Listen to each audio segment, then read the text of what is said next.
I don't know if I'm going to get a lot of love or a lot of hate for these choices. Welcome to Uplink. Before we get started, please consider supporting us on Patreon. It helps us out a ton, helps us to continue bringing great content, expand the team, and expand the offerings on the channel. And you get an exclusive podcast on the inner workings of Uplink Podcast, as well as a deep dive into the world of broader Star Wars gaming and video gaming. So please consider checking it out and supporting us at patreon.com/uplinkpodcast. I want to talk about KOTOR again. So KOTOR has come in the news again. There isn't really anything new about the KOTOR stuff that's been circulating around. It's just a reinforcement that it's going to happen. So Bloomberg reporter Jason Schreier, who is a great reporter on anything video games, highly recommend anything he writes, especially his book, Blood, Sweat, and Pixels. I love that book. It also contains some more details on canceled Star Wars game 1313. So I'm a big fan of Jason Schreier, but he was a guest on the podcast MinMax, and this is what he said on that podcast. This is public at this point. I've basically confirmed that Aspyr, which is the company that has ported a bunch of KOTOR games, is working on the remake, Schreier said. So that's what he said. We've known this for a little bit. He announced it a couple months ago, and people went crazy about it. Friend of the podcast, Bespin Bulletin, who is a well-known leaker and reporter in the world of Star Wars and Star Wars video game leaks, as well as some other things. He surprises me on his knowledge. Great guy. We need to have him on the podcast again. But KOTOR is going to be happening, and he specifically calls it a remake, not a remaster or port, describing that Aspyr, which is known for a bunch of KOTOR ports. I believe they worked on the mobile port. They're a pretty good company. They worked mainly on ports, and I don't know if it's going to be them working on the entire game, or if it's going to be they're just going to be part of it, or what exactly that's going to be looking like. But they're going to be working on a remake, and that could be anything from a basically scene for scene recreation of the game in modern graphics and modern fidelity for modern consoles, or it could be which I think this is more likely, that they're going to remake the game to make it more canon and introduce new storylines, but keeping the heart of what was there and what people enjoy. And I think that's what's going to happen.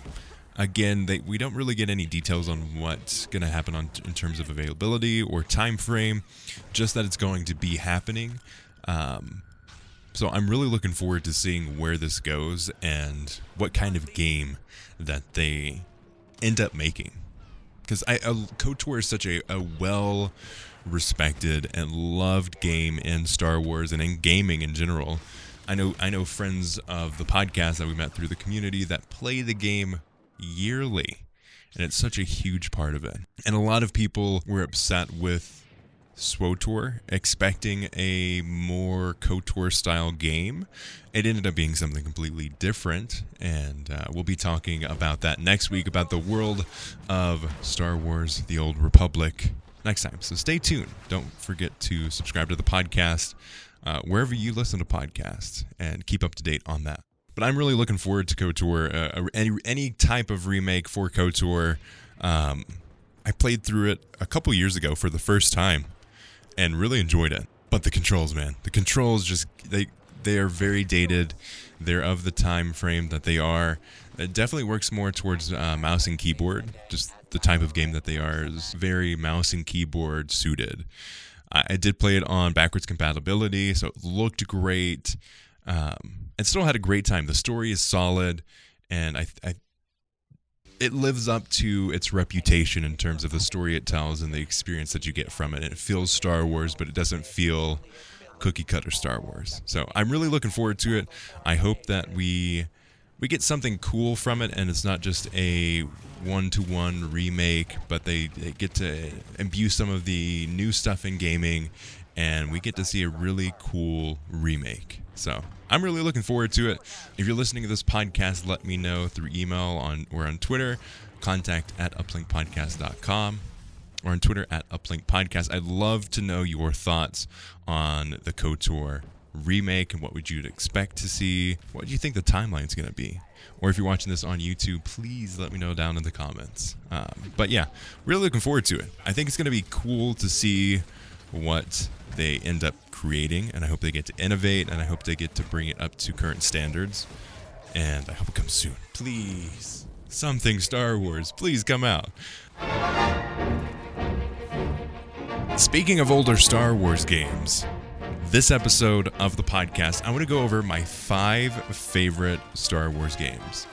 I'm going to measure these as both objectively good and subjectively fueled by nostalgia. So some of the games that are on here are 100%, I like this game, it's terrible, but I love it because I have such a nostalgia for it. And then other ones I'm just going to say, hey, this is just a great Star Wars game and I highly recommend it. And I want to start off with everyone's favorite and probably expected, but I'm not going to do it by game for this one. I'm just going to do it by series because I love each of the Battlefront games for what they offer.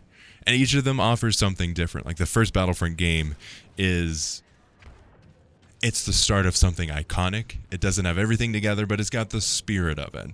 Like you couldn't even play as heroes in the first game, which is always annoying, but also I kind of want that in a new Star Wars Battlefront game. I'd love to see a Star Wars Battlefront game where it's purely trooper-based.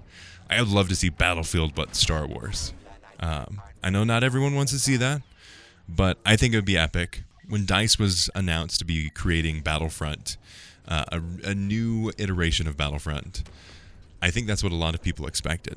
A lot of people expected to see Battlefield with a Star Wars skin on it, which I would still take. I think that would be epic. I would love to see that game. But the first game, I really enjoy. The second game, I think, does everything better. The controls are better. The maps are better. The game modes are better. The fact that you can play heroes, fantastic. Now, question I get pretty frequently, and it comes around in the community pretty often, is Battlefront 2 2005 better than Battlefront 2 2017? And objectively, Battlefront 2 2017 is the better game in terms of mechanics, in terms of gameplay, in terms of the fidelity of everything. It is the better game. Now, is it the better Battlefront game? Again, I think yes, but I think a lot of what's great about the original Battlefront 2 is the arcade style. Like, you can just put on that game and have some fun. Even going back, it still holds up. And for a while, you couldn't even get on servers. That's been added pretty recently. But for a while, you couldn't go to servers, and it still held up. So I think that is a sign of a great game. When Battlefront 2 2017, eventually the servers go down. I don't know if you can say the exact same thing. Again, we've got arcade and we've got the survival missions and all of that stuff. But it doesn't have the same level of arcade, plop this in with your buddies, because there isn't any split screen co-op, and I think that's a huge part of what made Battlefront 2, the original, so good. And then we've got Battlefront 2015 and Battlefront 2 2017. Those are huge, huge games. And while objectively the gameplay and everything else in Battlefront 2 is better than Battlefront 2015, I still prefer the experiences that Battlefront 2015 offered. Not the gameplay, but the experiences that you got through the game. I think the maps in Battlefront 2015 are super superior to what is in Battlefront 2 2017. The maps were specifically made for the game modes rather than a gigantic map that was cut into pieces. The verticality on Sullust is great. The variation on Tatooine's fantastic. everything that they did in Battlefront 2015 in terms of the map and the layouts of everything was so great. And I think even the visuals of Battlefront 2015 most of the time rival that of Battlefront 2. Even though, technically speaking, it is a better looking game in terms of fidelity and the models and everything else, it looks better and looks more Star Wars than Battlefront 2015 to me. Let me know if that's the case for you as well. Again, that's just my opinion here. Again, like I said in the opening, I don't know if I'm going to get a lot of love or a lot of hate for these. But next up, and these are in no particular order. I kind of set up them in order, but they're pretty much interchangeable depending on my mood. The next game I want to shout out as one of my favorite Star Wars games is Star Wars Rogue Squadron 3. As a kid, we never had an Xbox or a PlayStation. We had the GameCube. Our cousins had the PlayStation, and some friends had the Xbox. And we'd go over and play those games. Our cousins are the people involved in getting us in Battlefront as a whole. We'd go over their house and play Battlefront to our heart's content and would never get bored of it. And then when we were home, I played Rogue Squadron on the GameCube. I remember going to a game exchange and picking up Rogue Squadron 3. Oh my gosh. I remember clearly booting it up. And part of this is nostalgia for why this is one of my favorite games. But it is, even going back, I went back recently to play it, and it still holds up very, very well as a game. The game came out only on GameCube, which is pretty mind-blowing. And usually when a game came out only on GameCube, it was kind of like a subpar thing because the GameCube was not as powerful, didn't have as much storage on the discs, but it was still a great console. I love the games that came out on the GameCube. But it featured on-foot missions, and then they transitioned to air combat and then tank combat. And oh my gosh, it just did it so well. It's such a great time, and I really enjoy the experiences that I was able to. I remember booting up and seeing and playing on Yavin. Oh my gosh, such a good game. And I did go back recently, I think now 2 years ago. It was 2019. I booted up the GameCube again, and I played it. I loved it. Oh my goodness. It was so good. And some of the controls were janky. They didn't all age the best. Some of the flight controls were pretty janky. But for the most part, it was solid, and the immersion was fantastic. It felt like Star Wars. It felt like you were part of Rogue Squadron. It did such a great job. And then on the complete opposite side, we've got LEGO Star Wars: The Complete Saga, Bikini Troopers, a journey through the prequels and the original trilogy, as well as the classic LEGO humor. Oh, so good. So good.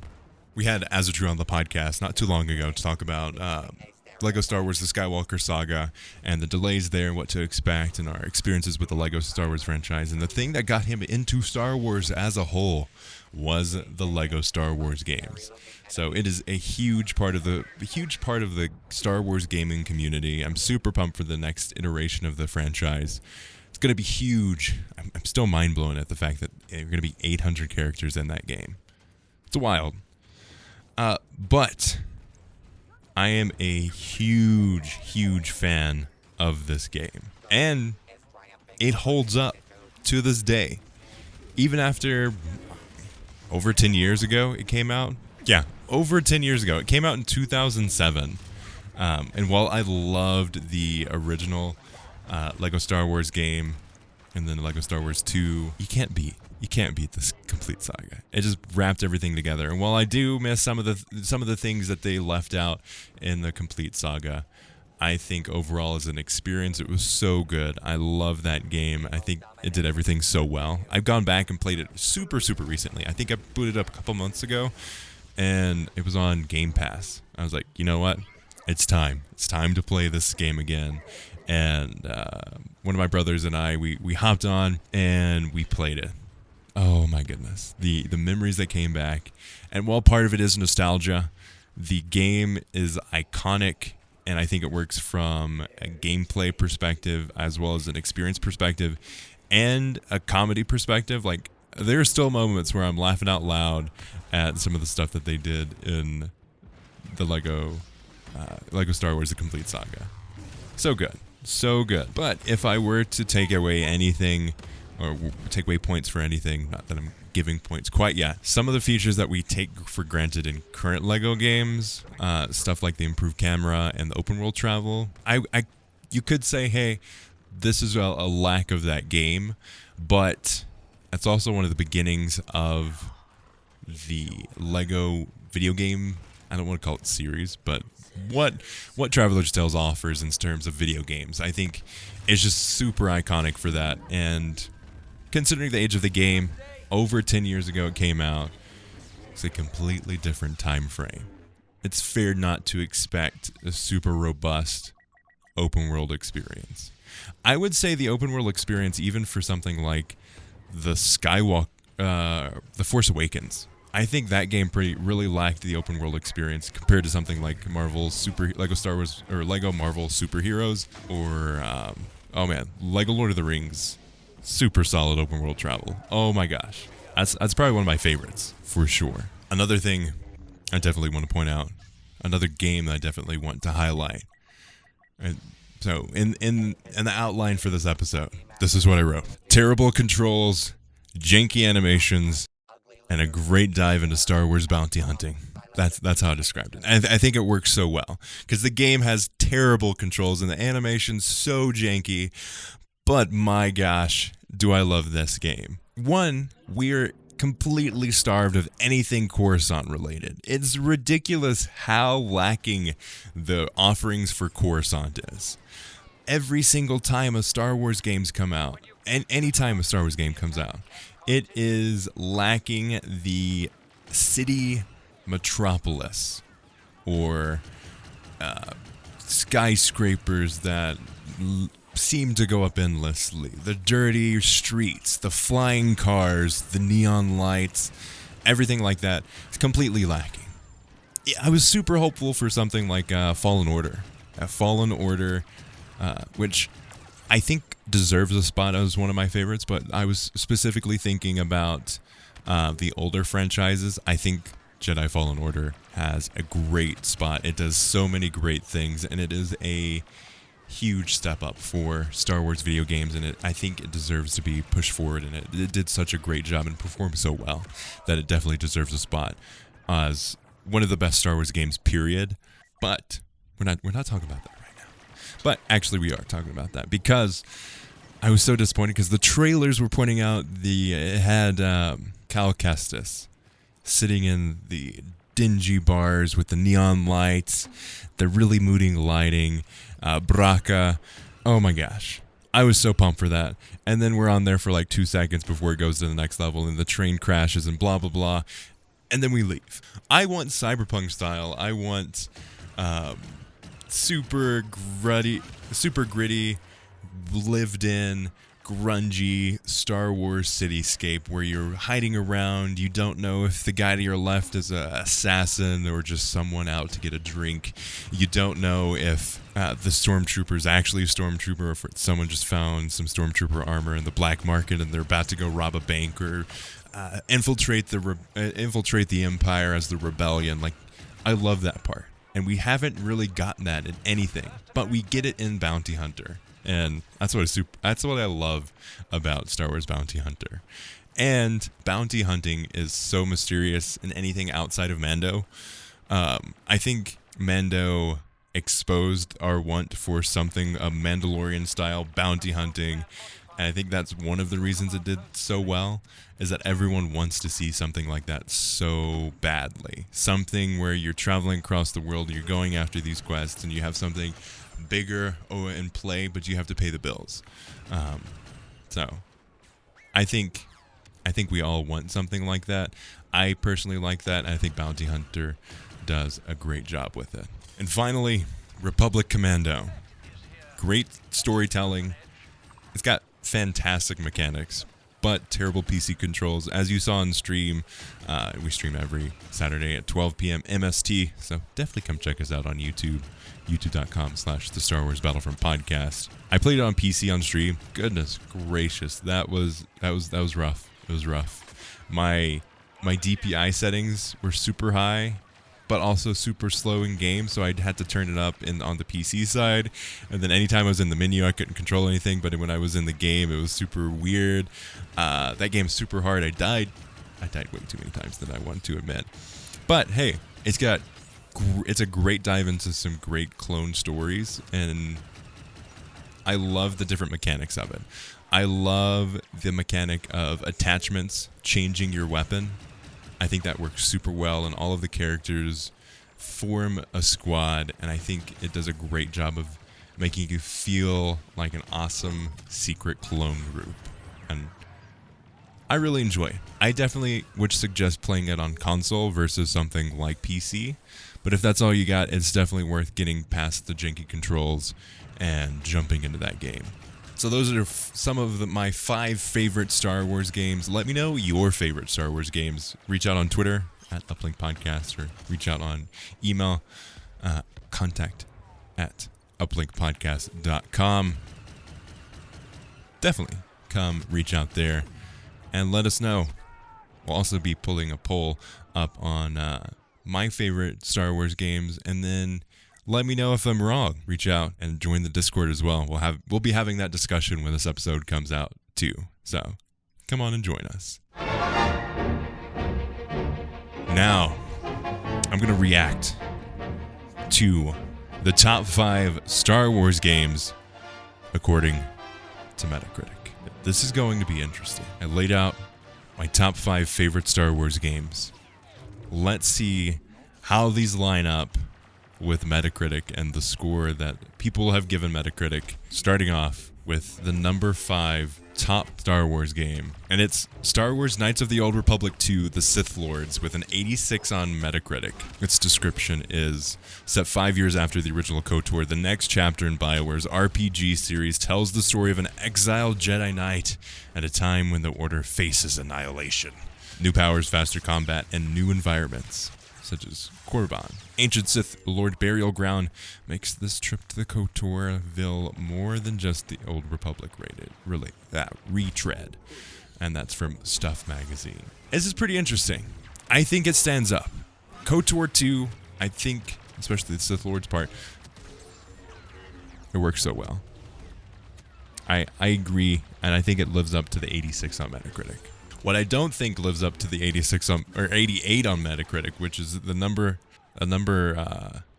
88 on Metacritic. I don't think it lives up. Is Angry Birds Star Wars is an 88 on Metacritic.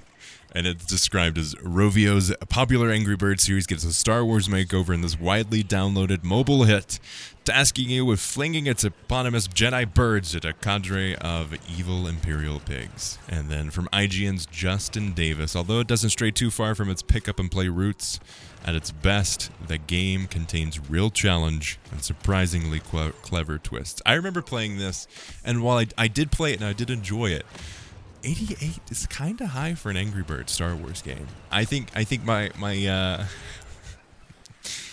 my viewpoint on this is gonna get roasted online, but I don't know.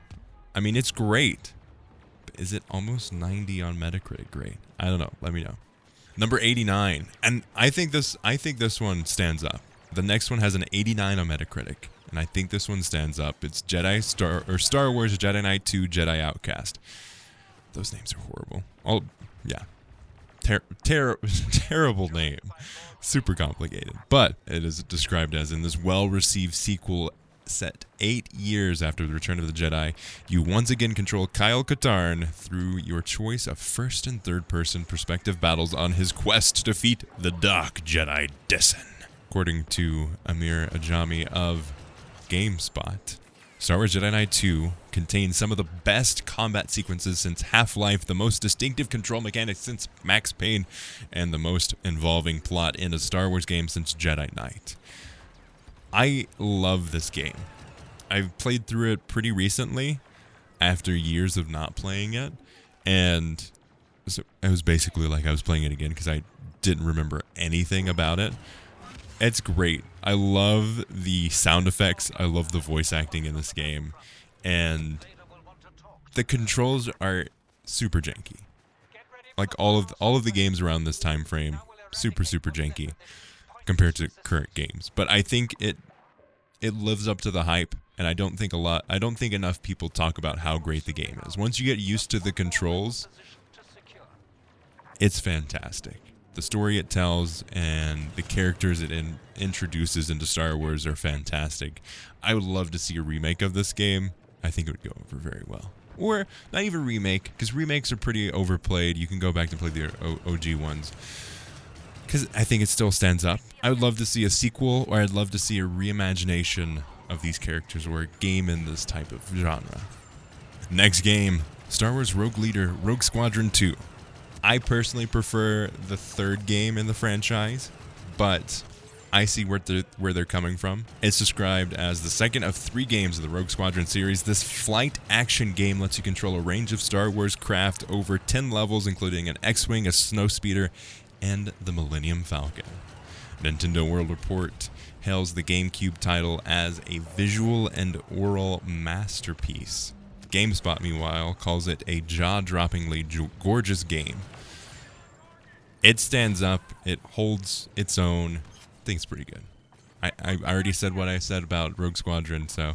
The next one with a 91 on Metacritic. Star Wars Jedi Knight Dark Forces 2.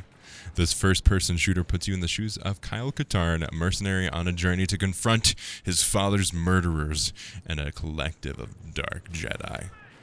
GameSpot says the designers have done a commendable job of creating an immersive environment and have come up with what is arguably the best single-player first-person shooter since Doom. Again, Star Wars Jedi Knight, great game. Visually pretty rough, pretty dated, but I think it holds up pretty well. This is surprising. The next game with a 94. Star Wars Knights of the Old Republic, the first one.